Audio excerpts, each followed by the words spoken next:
Home science. और आज इस वीडियो में आपको चैप्टर 22 से जो कि हमारा बनता है लास्ट चैप्टर बनता है, और शुरू के 1 से लेकर 22 चैप्टर अगर आप कर लेते हैं और इन क्वेश्चन की तैयारी आप जैसे कर लेते हैं तो आपके पास होने के चांस ही नहीं बल्कि परसेंटेज भी आपके बहुत ज़्यादा अच्छी आने वाली है।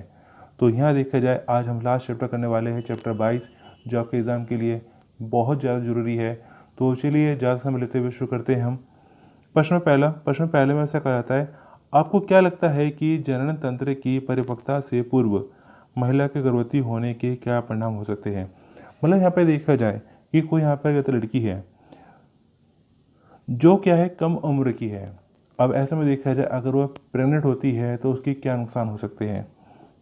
महिला के गर्भवती होने की सबसे उचित आयु 20 से 35 वर्ष मानी जाती है कि जो महिलाएं, जो स्त्रियां, जो लड़कियां हमारा देखा जाए 20 से 35 वर्ष की उम्र में जो अपना गर्भवती होती है तो वो एज क्या होती है सबसे अच्छी होती है। लेकिन यहाँ पे बात होती है कि 20 वर्ष की आयु से पहले जनन प्रणाली पूर्णतः विकसित नहीं होती है। ऐसी स्थिति में शारीरिक और मानसिक रूप से कमजोर शिशु का जन्म माँ शिशु को जोखिम में डाल सकता है तथा गर्भपात का खतरा पैदा हो सकता है। क्योंकि यहाँ देखा जाए माँ का जो शरीर है वही अगर हमारा ठीक से नहीं बना है तो ऐसे में होने वाला जो बच्चा है उसका भी ठीक से विकास नहीं हो पाता है। और ऐसे में देखा जाए दोनों को क्या होता है, खतरा होता है। स्पेशली बच्चे को खतरा रहता है जान का, उसके वृद्धि विकास का। तो ऐसे में ज़रूरी यहाँ पर जो प्रेगनेंसी होनी चाहिए वो होनी चाहिए यहाँ पर 20 से 35 साल की उम्र होनी चाहिए, जो कि यहाँ पर देखा जाए गर्भवती होने के लिए सबसे अच्छी उम्र होती है। तो इसीलिए अगला क्वेश्चन करते हैं। अब बात करते हैं प्रश्न नंबर 2 की। प्रश्न नंबर 2 में आपसे कहा जाता है, प्रसव के पश्चात माँ तथा शिशु की देखरेख के 2 समान कारकों का उल्लेख कीजिए। ये कारक महत्वपूर्ण क्यों है। तो सिंपल सा आपको बताना है कि यहाँ पे अगर कोई महिला है जो गर्भवती थी और उसने अभी देखा जाए उसने अपना जो बच्चे को जन्म दिया है और ऐसे में देखा है उनका एक समान रख रखाव रखना है ताकि दोनों में गलती क्या है कि फ़र्क ना पड़े। मतलब क्या होता है कि जैसे बहुत से परिवार में देखा जाता है कि बच्चा होने तक तो क्या है कि माँ का ध्यान रखते हैं, उसे देखा जाए दुनिया भर के खाना खिलाते हैं, दुनिया भर का उसको फैसिलिटी देते हैं। लेकिन जब देखते हैं कि चलो बच्चा तो हो गया, लेकिन क्या करते हैं फिर माँ के ऊपर ध्यान नहीं देते। लेकिन वो भी हमारा क्या है ज़रूरी है, क्योंकि यहाँ देखा जाए माँ और बच्चे का देखा जाए ध्यान देना बहुत ज़्यादा ज़रूरी है, ख़ास तौर पे जन्म के बाद भी।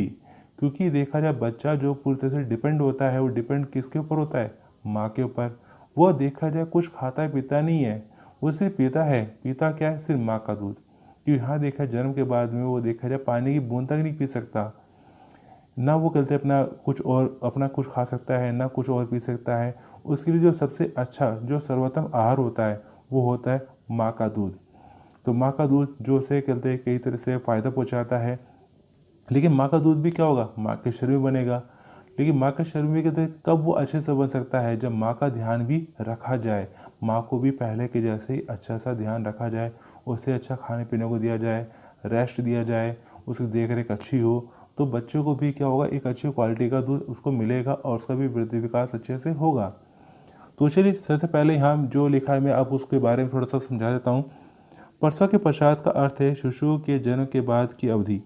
प्रसव के बाद माँ और शिशु की देखरेख बड़ी आवश्यकता होती है, क्योंकि महिला अथवा शिशु को जन्म देने के पश्चात एक तनावपूर्ण अवधि से गुजरती है। इस समय उसे पूर्णतः शक्ति प्राप्त करने के लिए समय के साथ साथ अतिरिक्त देखभाल की भी आवश्यकता होती है। शिशु के जन्म के बाद विशेष देखरेख की आवश्यकता होती है।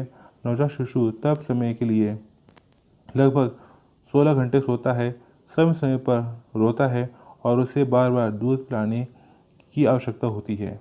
तो यहाँ पर देखा जाए माँ और बच्चे दोनों का ध्यान रखना बहुत ज़रूरी है। तो चलिए आगे बढ़ते हैं।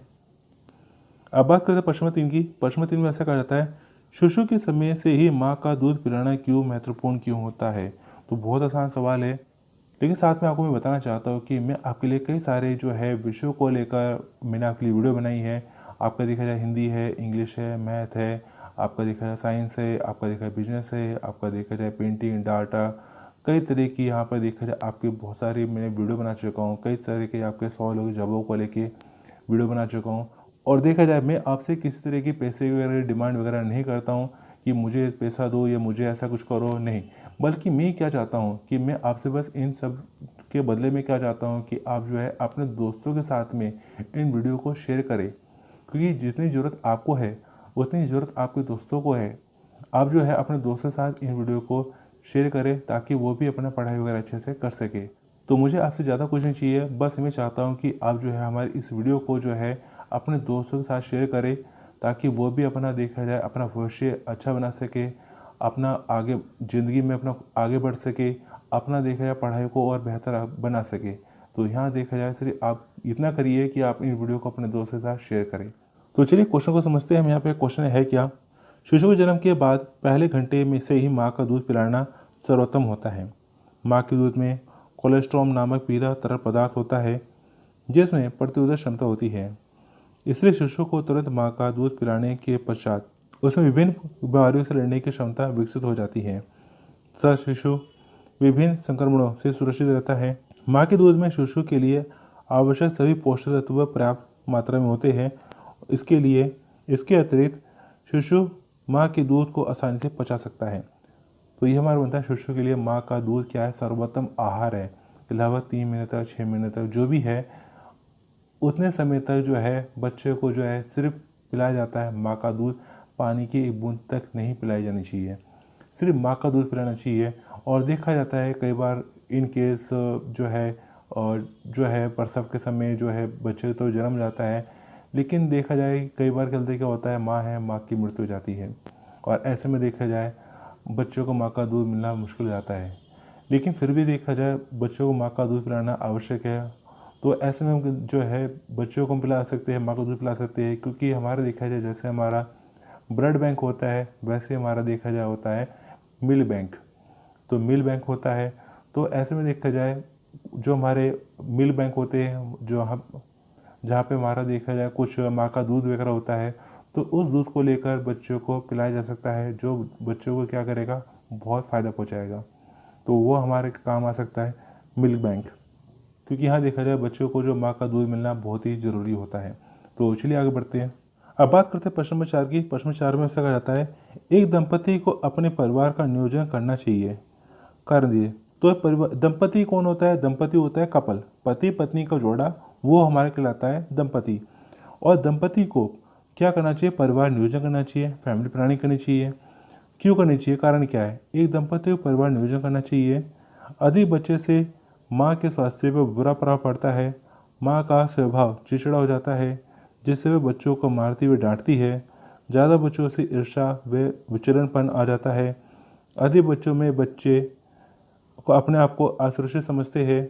कम बच्चों पर माता पिता अच्छा खर्च करके उनका भविष्य अच्छा बना सकते हैं। तो ये हमारा बनता है परिवार नियोजन बनता है, फैमिली प्लानिंग बनती है। तो चलिए अगला क्वेश्चन करते हैं। अब बात करते हैं प्रश्न 5 की। प्रश्न 5 में ऐसा कहा जाता है, एक गर्भवती महिला के आहार में किन तत्वों का होना आवश्यक है। कि यहाँ देखा जाए हमारे यहाँ पर कोई एक महिला है जो कि गर्भवती है, माँ बनने वाली है, और ऐसे में देखा जाए उसका जो खाना होता है, भोजन होता है, वो किस प्रकार का होना चाहिए।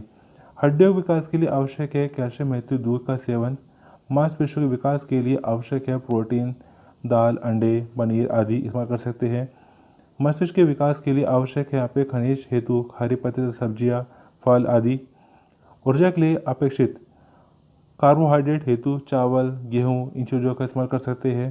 तो बहुत आसान है, कोई मुश्किल नहीं है। इनके देखा जाए यहाँ पे हमारा महिला को देखा जाए हर थोड़ी देर में कुछ ना कुछ खाने को देना चाहिए, अच्छा हेल्दी खाना खाने देना चाहिए। और रात को सोने से पहले माँ को दे सकते हैं गाय का दूध। तो गाय का दूध देखा जाए माँ के लिए क्या होता है, बहुत अच्छा होता है। तो रात को सोने से पहले थोड़ा सा 1 कप 1 गिलास थोड़ा सा देना चाहिए, दे सकते हैं माँ को, गाय का दूध दे सकते हैं जो कि काफ़ी हेल्दी होता है। तो इसीलिए अगला क्वेश्चन करते हैं। अब बात करते हैं प्रश्न 6 की। प्रश्न 6 में आपसे कहा जाता है, शिशु के नाल को काटते समय क्या सावधानी रखने की आवश्यकता होती है। जब बच्चे जन्म होता है तो उसकी क्या करते हैं, नाल काटी जाती है, तो उस समय हमें कुछ सावधानी बरतनी पड़ती है।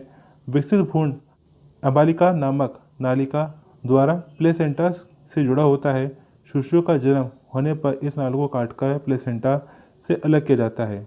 आपके नाभि का वह बिंदु जो बिंद है जहाँ से आपकी नाल काटी गई थी, हाल ही में काटी गई नाल को रक्षा प्रदान करने का सर्वाधिक महत्वपूर्ण तरीका यह है कि उसे सूखा रखें, घर साफ सुथरा हो, और यदि मक्खियाँ नहीं आती हो तो काटी गई नाल को खुला रखें ताकि वो जल्द से जल्द करके वो अपना वो ठीक से एडजस्ट हो जाए।